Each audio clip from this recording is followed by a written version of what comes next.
Good afternoon. Welcome back to Train Tuesday. I am your host, Jim Wiggin, and man, what I say it every time.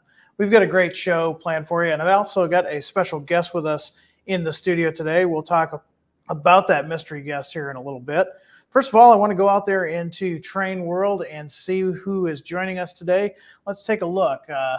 And this time the comments are in front of us, not to the right, to your left. But it looks like we've got John, Chris, Train Fan 120, Christopher, we got Mr. Ricky, we got Steve, Gary, Dan, Derek Glass is in the house, Steven, and let's see, Marvin.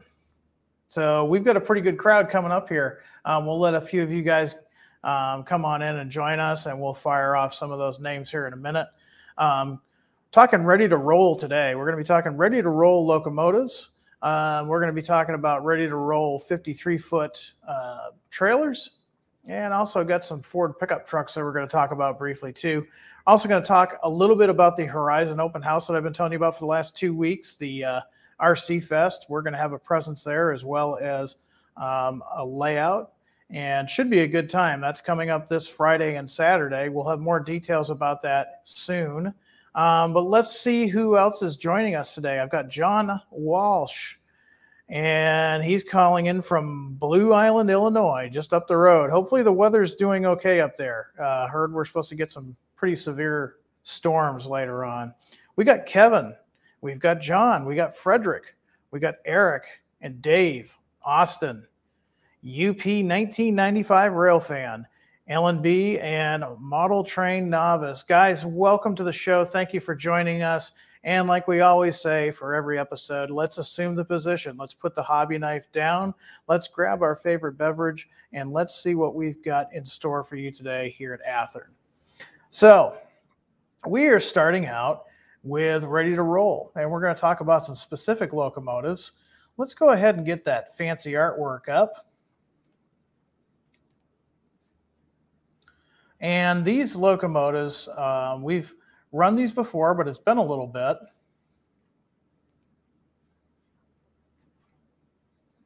And we've done some roads that we haven't done in the past. But before I go on, I'd like to introduce to you one of the Athearn developers behind this project. His name is Jack Ross. I'm going to bring him onto the show now.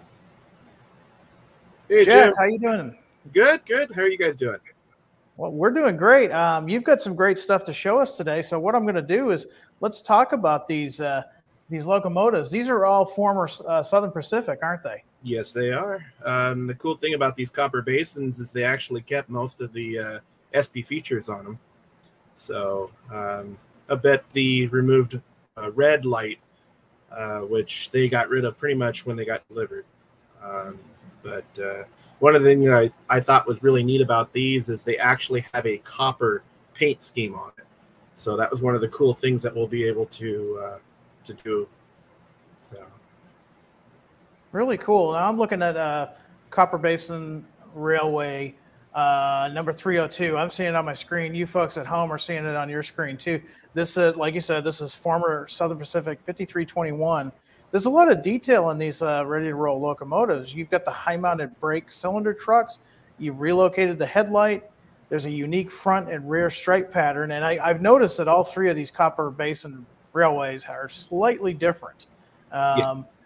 Slightly different things that you guys have done to them. Oh, yeah. And I will admit, finding photos of these for prototype photos was a pain in the butt. But from what we did find, some old slides and stuff like that, it was interesting that there was no real standard practice to the striping, especially. So a lot of the front and rear striping is all slightly different.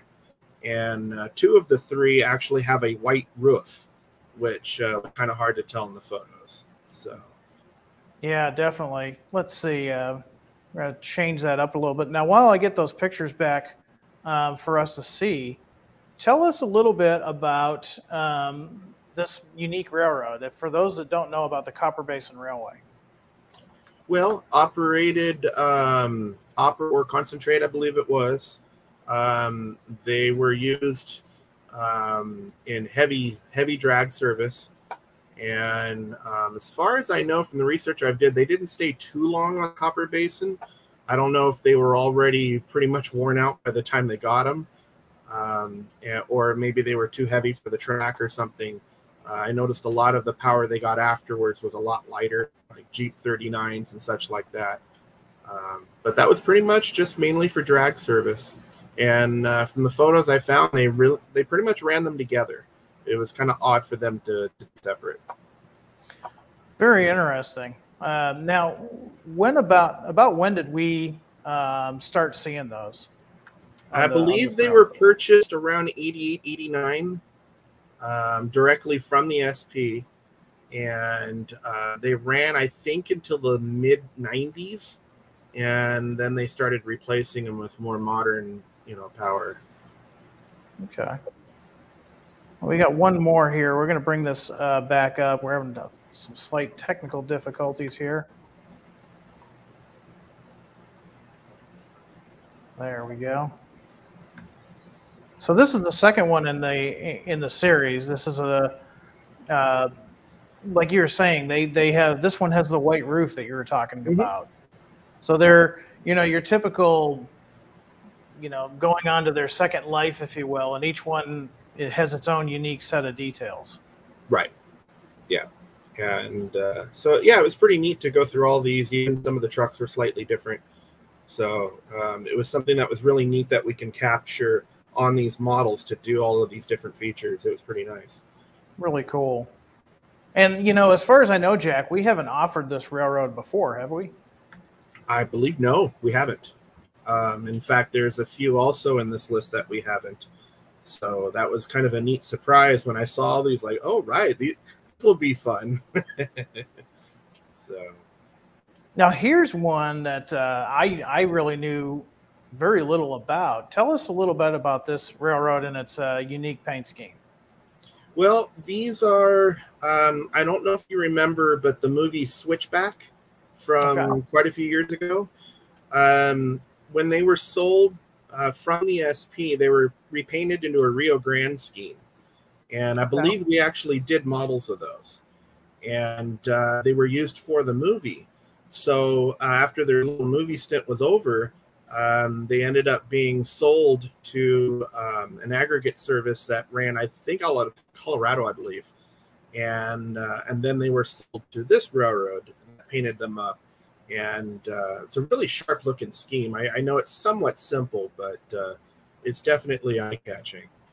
Yeah, no, it's definitely, like you said, it's a simple scheme, but it's rather Union Pacific-esque, if you will, but a really nice use of the colors. And again, a railroad that we, to my knowledge, have not really invested much in the past. Yeah. Now, here's one that hits close to home. And when I say home, that can be either my native home of New Hampshire or my other home here in Illinois. This one hits on all levels. Tell us a little bit about these Guilford units. Well, I believe the Illinois Terminal bought them brand new. A very, very bright paint scheme. And when they were sold off to Norfolk Western, of course, they did their, very, dare I say, boring, but a very, just black and white scheme. So when they were sold to the Guilford, or the Boston and Maine, they kind of just did a very hastily paint job on them. And it was interesting, just a few years after they received the big G on the side, like on the 690 that's depicted right there, you can actually see the Norfolk Western lettering peeking through. And I thought that was a cool little feature that we could do as a prime for grime, to where it's very subtle. You can't really see it very well, but it's definitely there. And it's just kind of a little, of railroads past, so to speak. Yeah, it kind of hurts on both levels. Guilford kind of took out my favorite railroad, the Boston and Maine, and my adopted favorite railroad of the Midwest, the Illinois Terminal. So it's kind of like a ouch twice, but still a cool locomotive. And of course, Guilford was not in any hurry to paint these. We saw in the comments for the Facebook post on these, one person says, well, yeah, Norfolk Western didn't really purchase these. Well, technically, Norfolk Western did purchase out Illinois Terminal, so part of the deal. And then, but like I said, Guilford was not in a hurry to paint these. As late as 1985, there's pictures of these in various places on the Guilford system. It wasn't until about almost 1990, maybe I think it was around 87, 88, these finally received their Guilford gray and orange paint scheme. But for you guys that are modeling the 1980s, and you know, it's funny, Jack, we do get requests for Guilford. Not a railroad that in the past we got a lot of desire to model, but lately we've been seeing more of it. So this is probably why you guys chose this unique Prime for Grime setup. Yeah, Guilford's interesting. A buddy of mine said it's the most loved, most hated railroad out there. So I think it really is. It really is. I mean, if you're my age or older, remembering the glory days of the Maine Central and the Boston to Maine, and at some point the D&H and Springfield Terminal, yeah, you probably don't have a lot of love for the Guilford Railroad. But if you're one of the younger guys that is into rail fanning, then you know the Guilford stuff's kind of older stuff now, because it's now all Pan Am, and of course in the last year they've been busy getting rid of a lot of stuff on their roster, and of course they're looking to churning another chapter in their book as they look for CSX to kind of buy them out. So who knows, at some point we'll have Pan Am stuff as heritage units, I guess. Another cool feature about these is they still retain a lot of the old parts that the Illinois terminal had. So it will actually have a gong style bell that's right under the battery box area on the engineer side. Yeah, I'm glad you mentioned that, because that was a unique thing with the Illinois terminal, and it's kind of a spotting feature, not too far removed from the CNW doing the same thing, except putting it on the nose of their locomotives. Right. So the sound equipped versions will have that sound, which is kind of cool. Oh, very cool. Now, going to a much more Western paint scheme from Chicago on to West, we've got the Santa Fe. And but these are now, Jack, these represent models in what era? These would be about early 90s. We've got a ton of requests for these. And then it was funny, right after these were announced, all the 80s guys were like saying, well, what about ours? So it's definitely an idea to keep in the back of our mind to do an 80s version. But no, the 90s version was something I personally really wanted to do. On a personal level, I got to see these as slug mothers in Barstow when I was a kid. So it was one thing that was kind of a special treat for me. And then not only that, first time well, not first time, because we did these last time in BNSF, but they'll have the nose headlight, the little boxes on the ends for the slug connectors. And one thing I did want to note on these is we purposely left the air conditioners off on these models, but they're included in the poly bags, because Santa Fe was known to switch air conditioners on.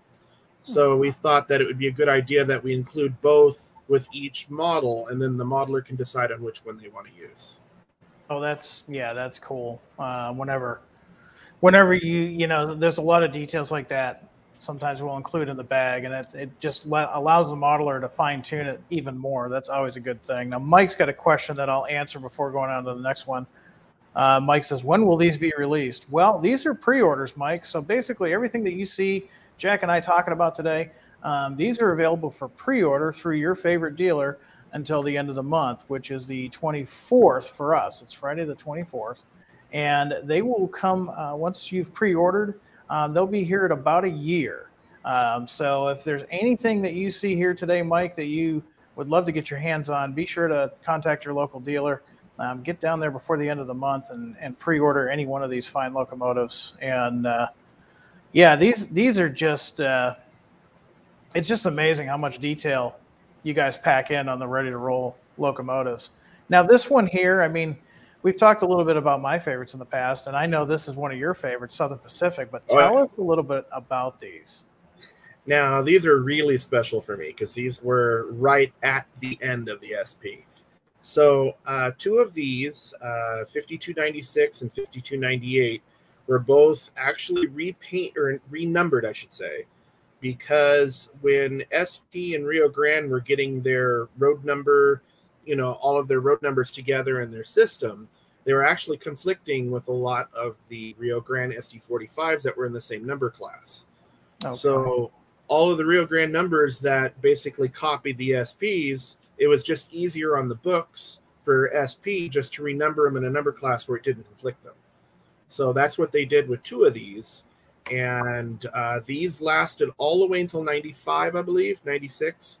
Okay. And their very last years, they were used as switchers in the ITCF yard in Dolores, which is near Long Beach.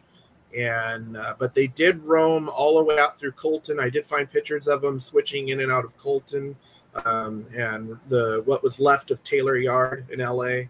So yeah, these were really special for me. Yeah, no, I bet. And I really like the Prime for Grime version you've got here. Hybrid Hobbies says, hey, guys, hope all is well. Loving the Santa Fe and the SP. Thank you for all you do behind the scenes, Jack. So see, we know these guys, usually once in a while we'll let the developers out, into the sunlight and let them talk to you guys. But really, I mean, it's a rewarding job, Jack, and it's also a demanding job, isn't it? There's a lot of research that goes into these locomotives and projects.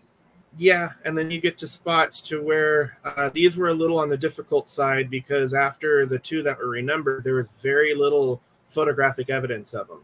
So you really have to dig and dig and dig, rely on help from outside if you can. Photographs, Flickr is a great help for us too. Railpix.net, all of those type of websites are a huge help. But yeah, a lot of these seem to elude the photographers. So to find photos, these wasn't easy. Yeah, I bet. I know that could be a challenge, both printed and online, finding stuff. Herc's got a question, or not a question, but he's like, hey, you know what? We need an Athearn Trains fly-in. Let's have a party and celebrate Athearn history. Well, Herc, stay tuned. We're going to talk about that at the end of the show. We've been talking about it for the last couple of weeks now. So stay tuned for that. We've got some news for you. And, with that, I mean, so these SD39s, I mean, they are just, depending on what area you're doing, I mean, they're good for anything from mainline freight to, like you were saying with the SPs, switchers. So, and we've got a pretty good range of road numbers now. So anybody that's got a home layout or a club layout or a modular layout, these are great on all of those types of layouts, aren't they, Jack? Yes. Yeah, and they are not as large as some of the newer power, so you can use them on 22-inch curves or and for, not Fremo, but basically club layouts and stuff like that. And yeah, and the fact that these were switchers in real life, basically heavy duty switchers, they'd be perfect for yards and that type of a thing. So absolutely. Well, I mean that. Now we've got some other stuff we're going to talk about. We're going to switch gears a little bit, and we're gonna hit the open road. We're always coming out with new trailers and trucks for your layout, and we've got some interesting trailers this go around. Something special has been happening, and you remember, Jack? I know you remember the original Athearn trailers that we did years ago. Yep. But since it's our 75th anniversary, we figured, hey, let's do some new ones. Yeah, I actually worked on this project as well. So this was kind of fun. We were asked to do something to pay homage to, our 75th.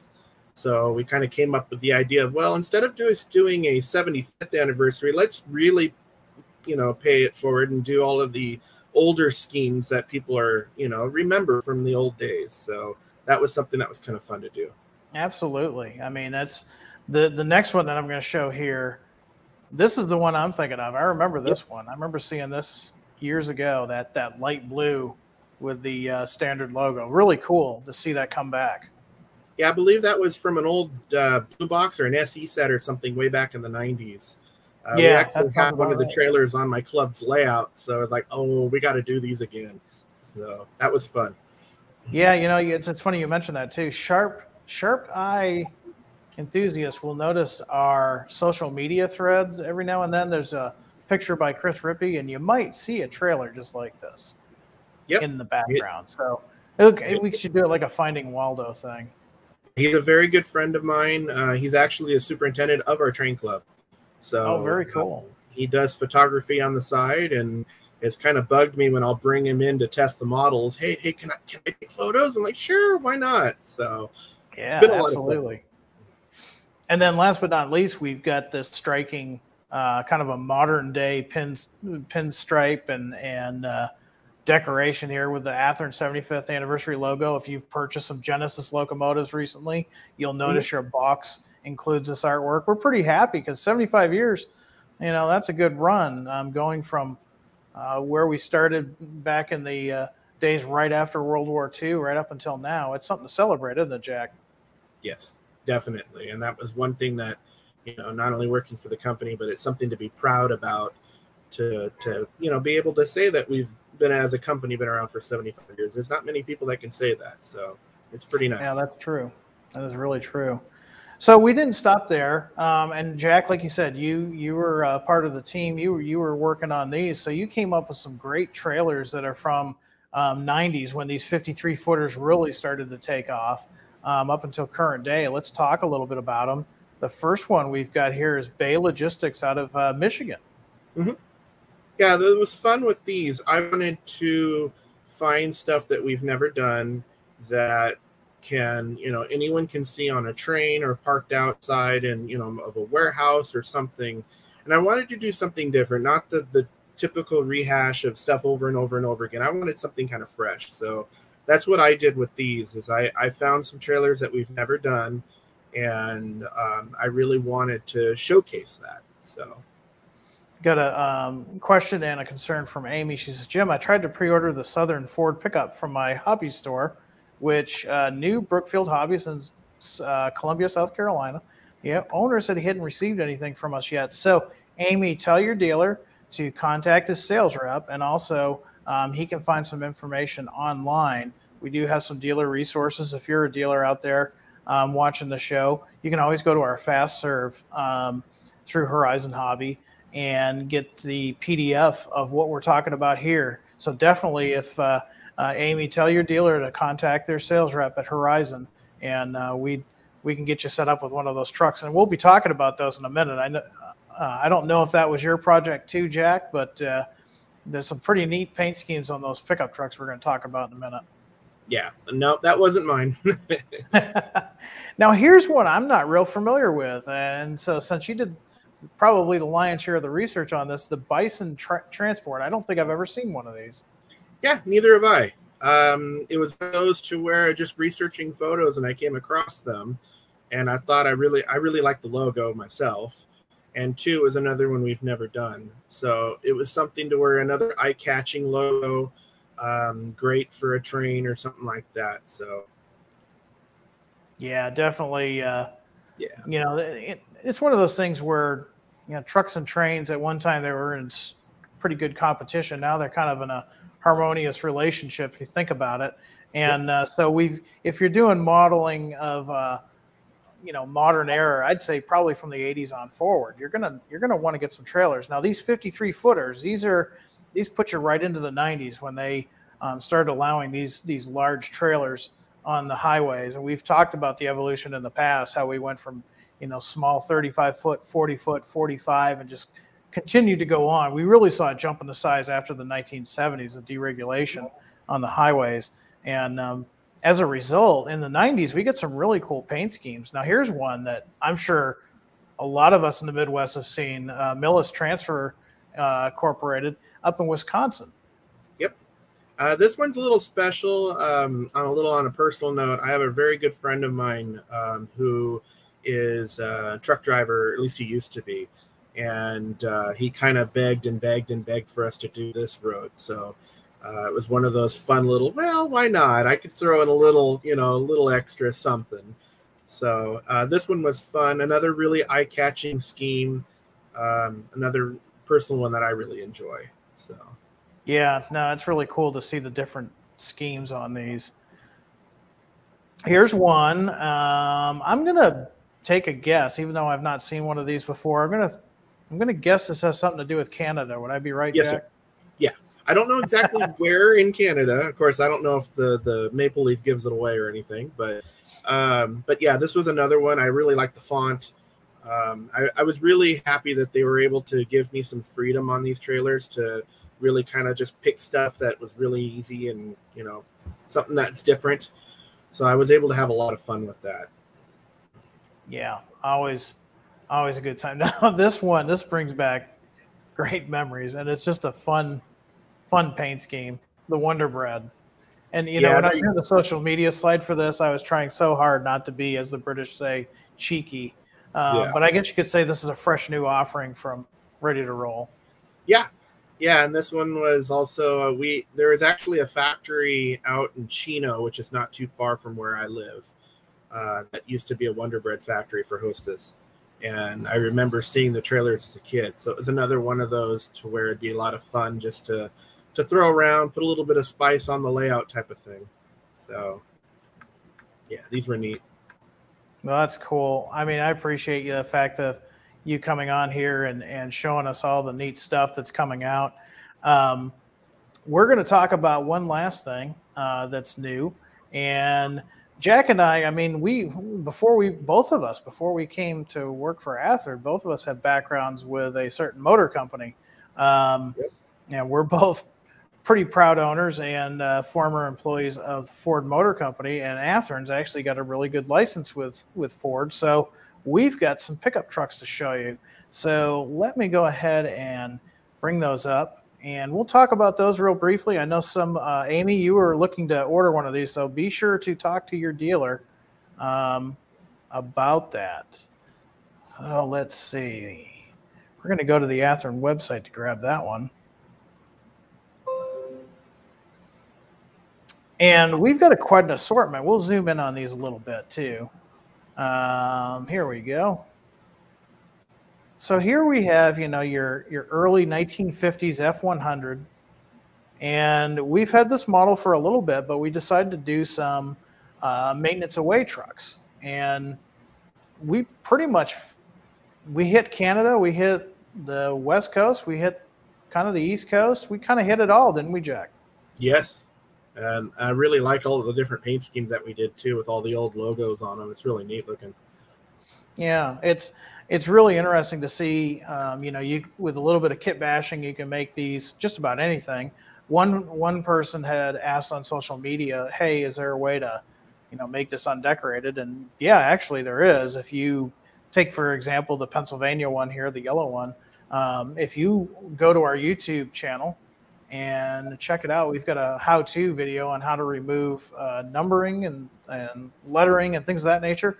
A little bit of work. You can very carefully remove the door logo if you wanted to and make your own just a regular yellow pickup truck.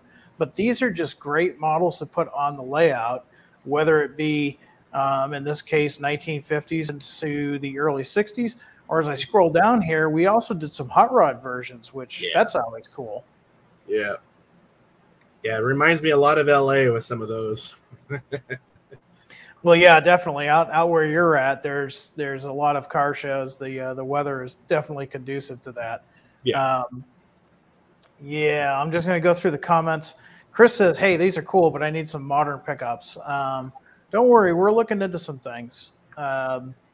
So far, this era of truck has been extremely popular, but we know you modern guys are looking for stuff too. So stay tuned. We'll be giving you some updates here shortly.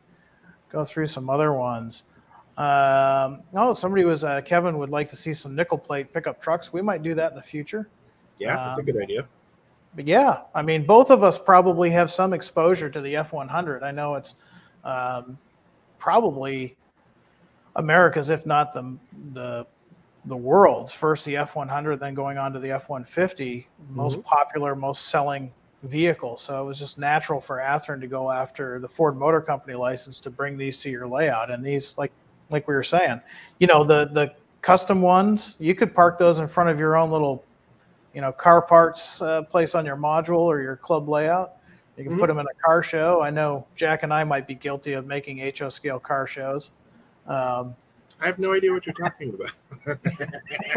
Exactly. Ford only, of course.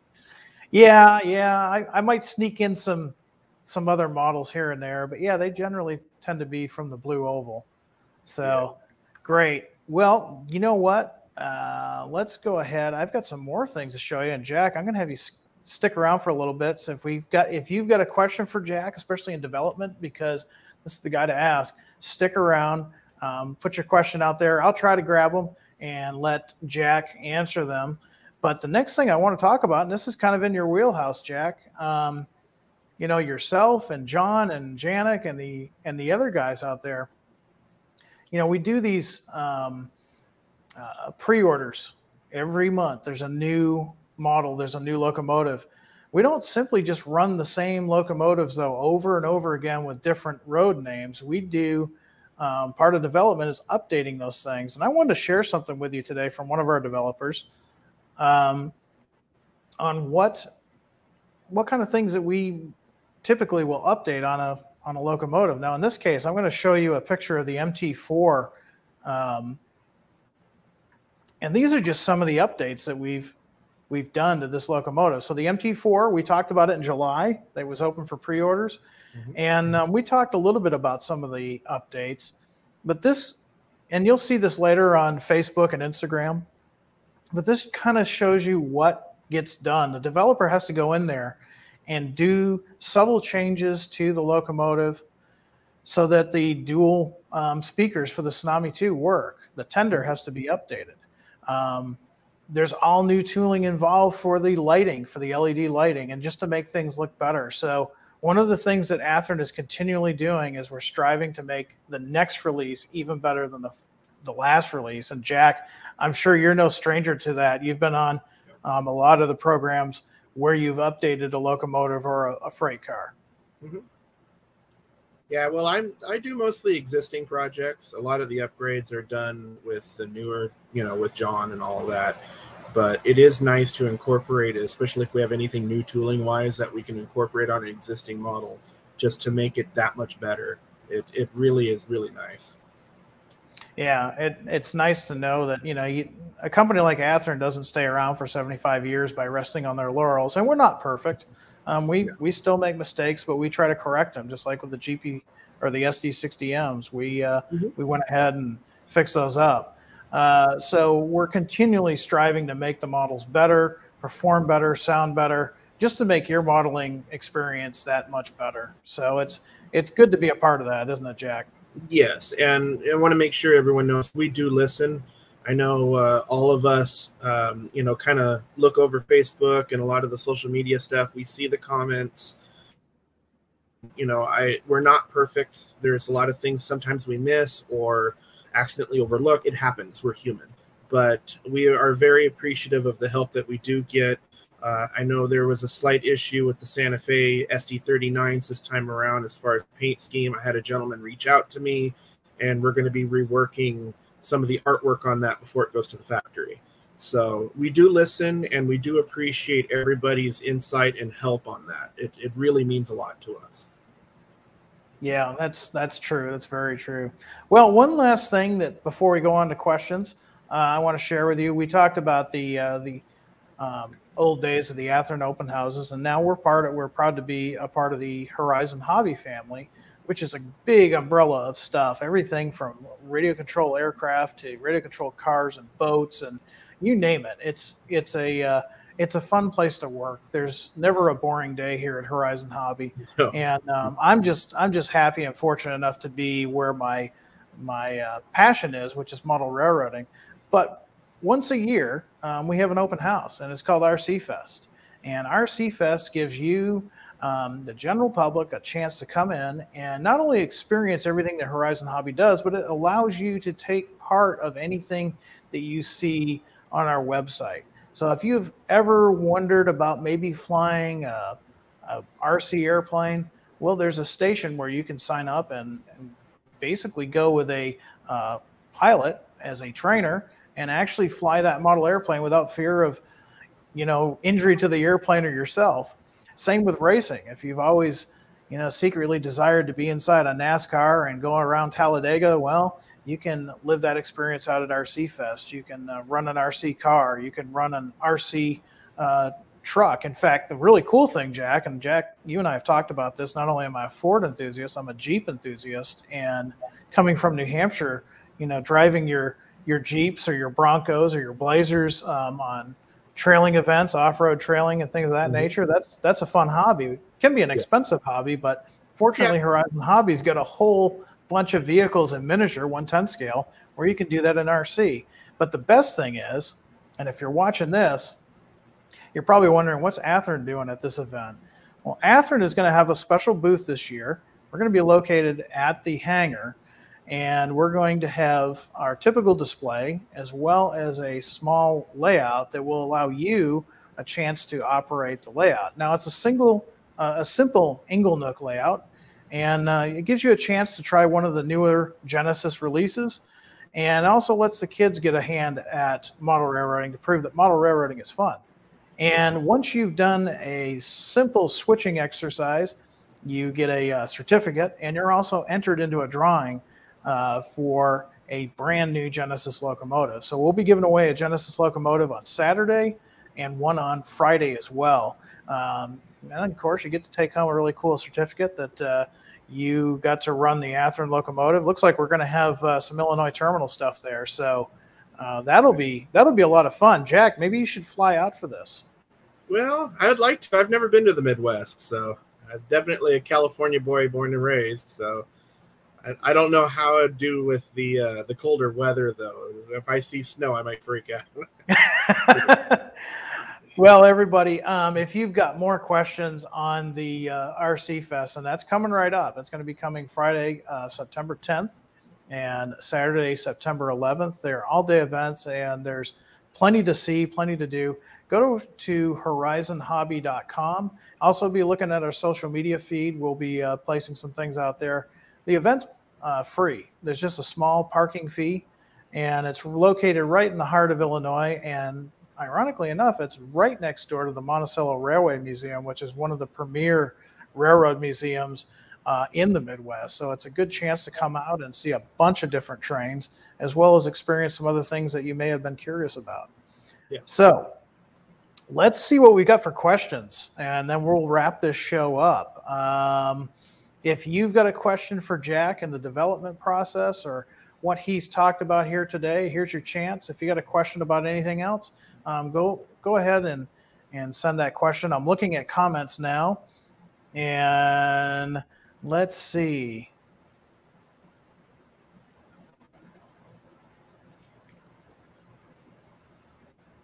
So let's take John. John's got a rather lengthy question, and I want anybody that types that much, I want to give them some airtime. John wants to know, how about any of your models done in the paint scheme for the Carload Express based in Pittsburgh, which includes the Allegheny Valley, Southwest Pennsylvania, and the Delmarva Central based out of Harrington, Delaware? Well, I don't know about you, Jack. I'm not real familiar with that. Does any of that ring a bell? No, it's very specific. I don't know exactly what models you're talking about, if it's a locomotive, freight car, passenger car, something like that. But yeah, any suggestions like that, I'd pass it along to the Athearn Suggestions email. Yeah, that's a good point. What Jack's talking about is if you go to our Athearn website, go to the Contact Us page, go to Product Suggestions email, and put that in there. And like Jack was saying earlier, all the developers are listening. They all see those emails. So if you've got some information, or you have a desire to see a specific locomotive or rolling stock in your favorite railroad, be sure to go over that email and place your suggestions in there. Because again, we do read those. In the last few months, you could probably tell we've been listening heavily to our fan base out there. Let's see. Got some coming in here.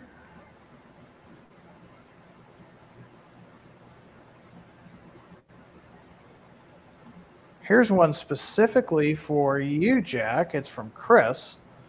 Chris says, hey, Jack, I have a question for you. I'm looking into the Tennessee Valley Railroad Museum passenger cars, and they have photos on their website. Can you please look into those in HO and N scale, please? Okay. Well, if it's new tooling, that is definitely a suggestion for the suggestion email. I primarily work on existing tooling. So if it's anything new, please email that address, and yeah, who knows, maybe we'll do it. Definitely, definitely. Let's see. I've got another question here for you. Let me see if I can find it again. This is from Alex, and it's a good question. It's probably a loaded question. Alex says, Jack, what is the hardest locomotive detail to get accurate in your mind? What do you think? Ooh, that's a tough one. As long as we have the tooling for it and we have the drawings for it, we're good. One thing as a developer that gets really, really frustrating is finding a locomotive that you really would like to do, and then finding out that there's one, maybe two parts that are not on that model, especially on a Genesis model. So that gets a little tough. So I guess the best way I could answer your question is it can be per part wise, it could be really, really tough. But yeah, that's probably the best answer I could give you on that. Here's a good one from Ricky, and we've talked about it in the past, and we've actually started working harder towards this goal. But Ricky asks, how close do you work with historical societies? I would think it would help to ensure proper paint colors. Yes. I know you work pretty close with a lot of historical societies. I can think of at least the Illinois Terminal. We work really hard with those guys. Yeah, they were wonderful. I was able to, they gave me a CD of photos, an issue of their latest publication, drawings, diagrams. They were extremely helpful.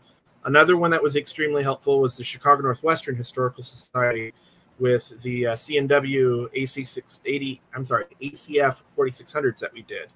I worked closely with them on making sure that we got all of the art correct, the paint scheme correct, all that type of stuff. So it was extremely helpful, and a lot of them are very appreciative. You know, I'll reach out to them, and they're like, "Well, sure. Here's all the information you need." So it's really nice.